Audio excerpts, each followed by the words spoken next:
Yabona abantu bayashawa abantu mkhulu.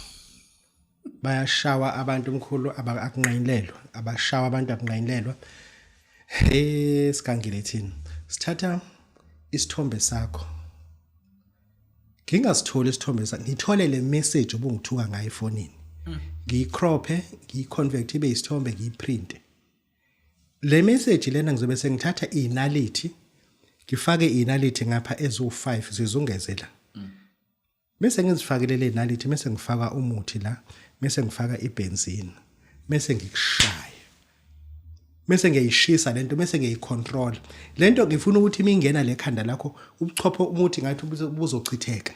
Ungazi noma ufuna umuye etoilet uziclean yini usuqedile, ube nje irobot, ube nje autistic, ube dismal because usuke vese ungihluphile. Usuke vese ungihluphile. Sifuna isithombe sakho noma le message usuke ungithuka ngayo ngoba ile message nesithombe sakho into eyodwa ngoba ine fingerprint yakho, iDNA yakho. You have sent it deliberately. Should you win?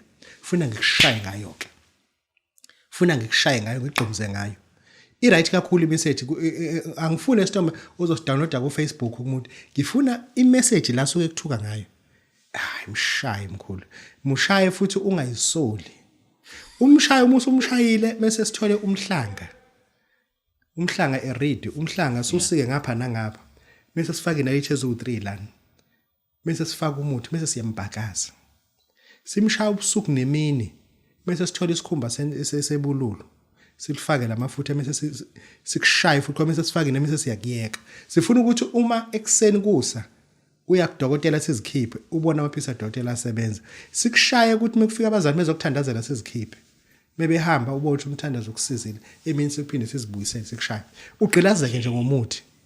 Ngoba manje uhluphile, ingakho umuntu ufuna ungamsukeli because umuntu akasukela umuntu. Ngamsukela umunye umuntu because uma ususumsukela uzoqhilaza. Uzogqilaza kakhulu umuntu babudokotela bawesezibajabula ufana umhlezo yakhe ehlanu lo siyabonga.